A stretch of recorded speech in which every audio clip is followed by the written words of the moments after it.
Jesus explicou quem ele era antes da criação do mundo.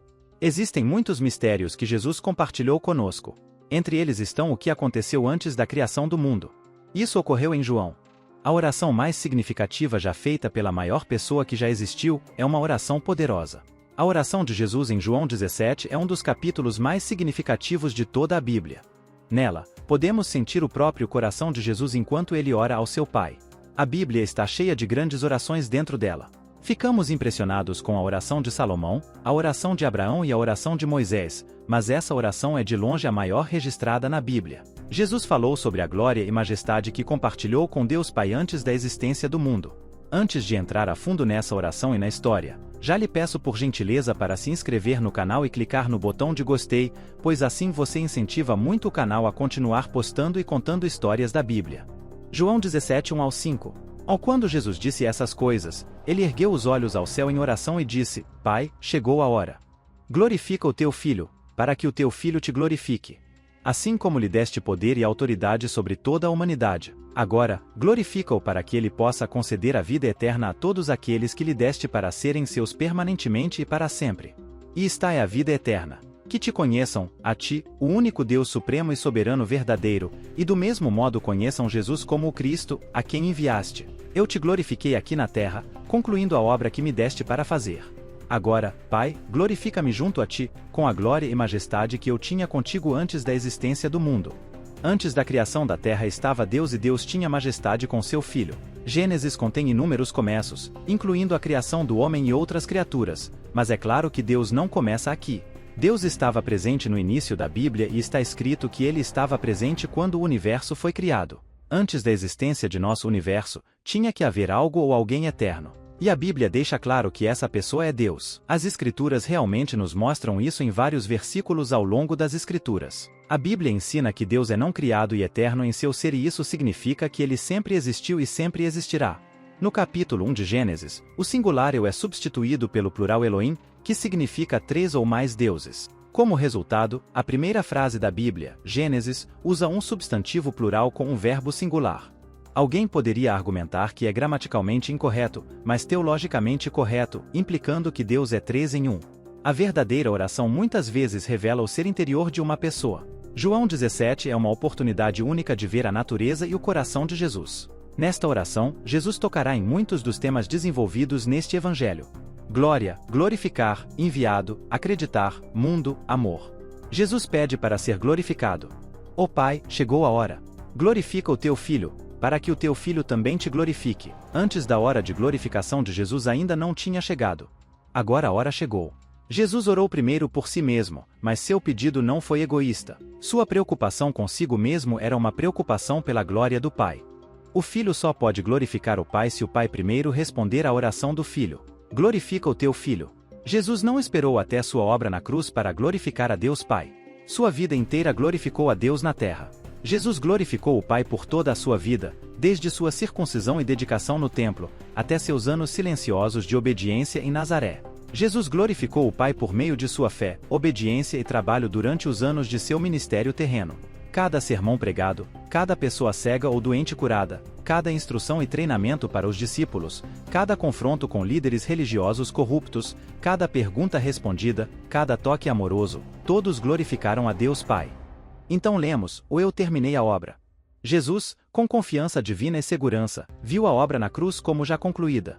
Jesus pediu ao Pai que o glorificasse, mas com a mesma glória que o Pai tem. A oração de Jesus não foi de forma alguma uma expressão de independência, mas de total e contínua dependência de Deus Pai. Inúmeras pessoas pedem por seu louvor e atenção. No entanto, o pedido delas por glorificação é vastamente diferente da oração de Jesus. Glorifica-me junto contigo, e a diferença normalmente está entre dependência e independência. Também lemos: com a glória que eu tinha contigo antes de o mundo existir. Jesus estava ciente de sua pré-existência e da natureza dela. Ele sabia que houve um tempo no passado eterno em que Deus o Filho e Deus Pai compartilharam a glória. Jesus não poderia honesta ou sensatamente orar isso se ele não fosse Yahvé ele mesmo, igual a Deus Pai. Em Isaías capítulo 42, versículo 8, Yahvé proclamou que não compartilha sua glória com ninguém. Se Deus Pai e Deus Filho compartilham sua glória, ambos devem ser Yahvé. Se você está gostando do vídeo até aqui, não se esqueça de se inscrever e clicar no curtir para não perder os próximos vídeos. O comentarista bíblico observou, e ele tinha uma petição principal de que o Pai o receberia de volta à glória que ele tinha renunciado para cumprir sua tarefa. Essa petição por um retorno à sua glória original implica inconfundivelmente sua pré-existência e igualdade com o Pai. Ele confirma sua afirmação de que ele e o Pai são um. João capítulo 10, versículo 30.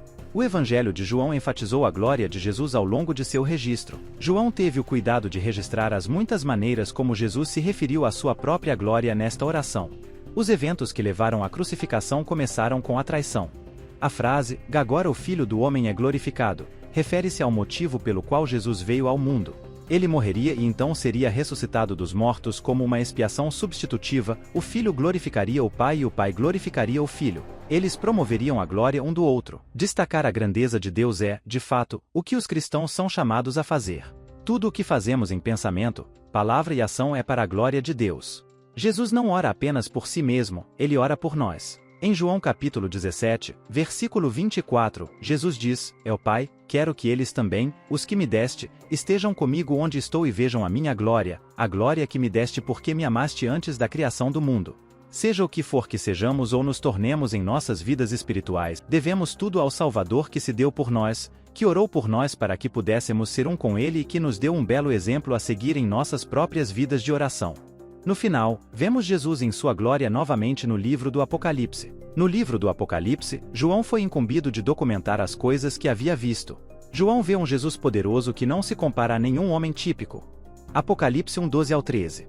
Então me voltei para ver a voz que falava comigo e, voltando-me, vi 7 candeeiros de ouro e, no meio dos candeeiros, alguém semelhante ao Filho do Homem, vestido de uma túnica que chegava aos pés e com uma faixa de ouro ao redor do peito. Era isso. João tinha visto o Filho do Homem, o honrado Jesus Cristo. João descreveu a voz alta que ouviu como distinta e marcante como o som de uma trombeta. A poderosa voz é a do Alfa e do Ômega, o primeiro e o último, que está no início e no fim de tudo. Porque Jesus se identificou com esses nomes em Apocalipse 1:18, sabemos que essa foi uma voz alta de Jesus. O primeiro e o último é o título que pertence ao Senhor, Yahvé, o Deus de Israel.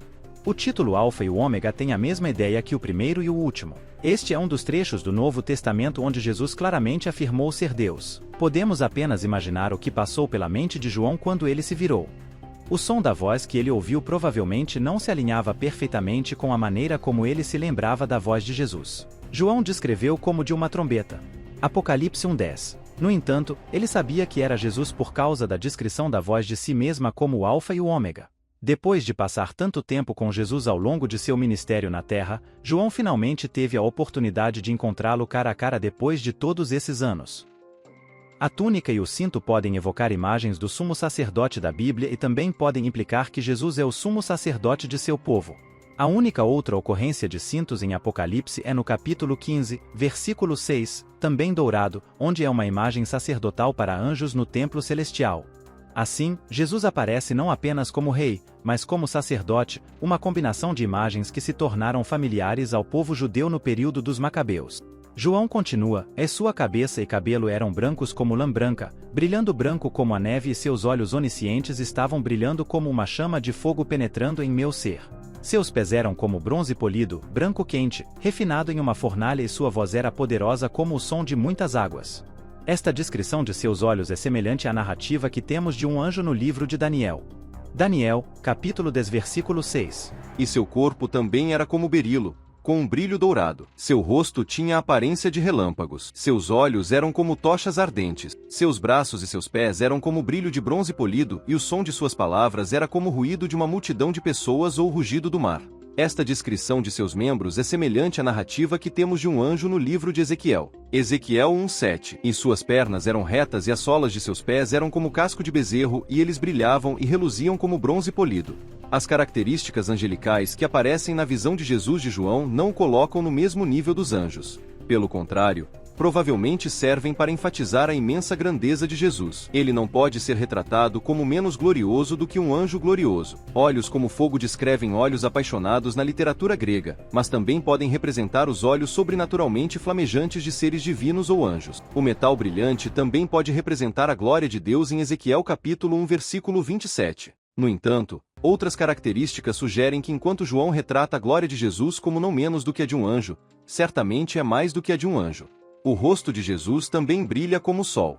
O texto grego às vezes retratava divindades brilhando como o sol ou relâmpagos. Textos judaicos fizeram o mesmo para anjos e outros, mas também para Deus mesmo. João continua em Apocalipse 1:16. E em sua mão direita, ele segurava 7 estrelas e de sua boca saía uma espada afiada de 2 gumes de julgamento, e seu rosto refletindo sua majestade e a glória da Shequina era como o sol brilhando em todo o seu poder ao meio-dia. Enquanto vi, caí a seus pés como morto, e ele colocou sua mão direita sobre mim e disse: Não tenha medo.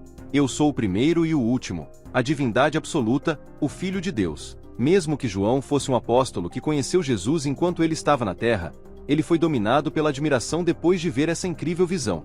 Nem mesmo os 3 anos que João viveu na terra com Jesus foram suficientes para prepará-lo para o momento em que Jesus apareceu a ele em sua majestade celestial. Naquele momento, João percebeu o poder divino e a majestade que Jesus abdicou enquanto estava na terra. Filipenses 2:7. Mas se esvaziou sem renunciar ou diminuir sua divindade, mas apenas temporariamente abdicando da expressão externa da igualdade divina e de sua dignidade legítima. Ao assumir a forma de um servo e ser feito semelhante aos homens, ele se tornou completamente humano, mas sem pecado, sendo totalmente Deus e totalmente homem. Nesse momento, João soube que era um milagre Jesus poder ocultar sua glória e autoridade enquanto caminhava por esta terra. E o vivente, vivendo em e além de todo o tempo e espaço, eu morri.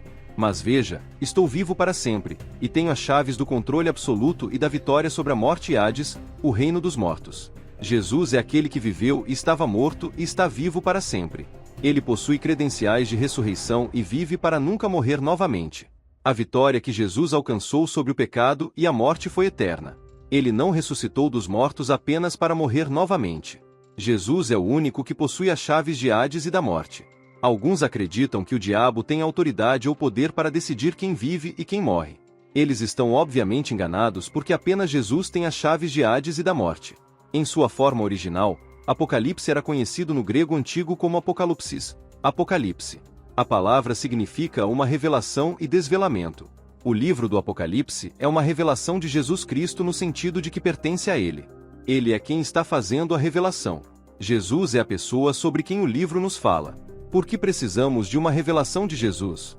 A grande falha de muitos professores é que Cristo para eles é um personagem no papel, certamente mais do que um mito, mas ainda uma pessoa do passado distante, uma personagem histórica que viveu há muitos anos e fez feitos admiráveis pelos quais somos salvos, mas que estava longe de ser uma realidade viva, presente e brilhante.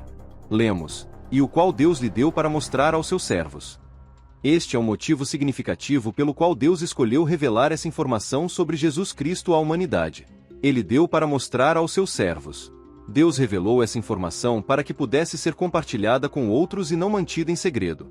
Esta é uma Apocalipse, uma revelação, não apócrifa, algo escondido. O livro do Apocalipse é um livro de profecia preditiva. Ele faz previsões sobre coisas que acontecerão no futuro, ou pelo menos no futuro em relação ao período em que foi escrito. Embora nem toda profecia possa ser considerada preditiva, é abundantemente evidente que este texto profético é. Alguns diriam que não devemos nos preocupar com a profecia, que é um exercício frívolo. Mas se Deus se preocupou o suficiente para falar sobre isso, devemos nos preocupar o suficiente para ouvir. Alguns nos dizem que o que ainda está por vir não deve ser examinado até depois que acontecer. Mal posso acreditar que isso seja seriamente pretendido. Muito obrigado por assistir o vídeo até aqui. Espero que tenha gostado do conteúdo. Se foi o caso, se inscreva para receber mais vídeos do canal. Estamos publicando 3 vezes por semana, aos domingos, terças e sexta-feiras. Clique no gostei também para o YouTube entender que você gostou do vídeo e compartilhe para mais pessoas. Na sua tela estão aparecendo outros vídeos do canal. Se você gostou desse vídeo, provavelmente irá gostar desses também. Até o próximo vídeo.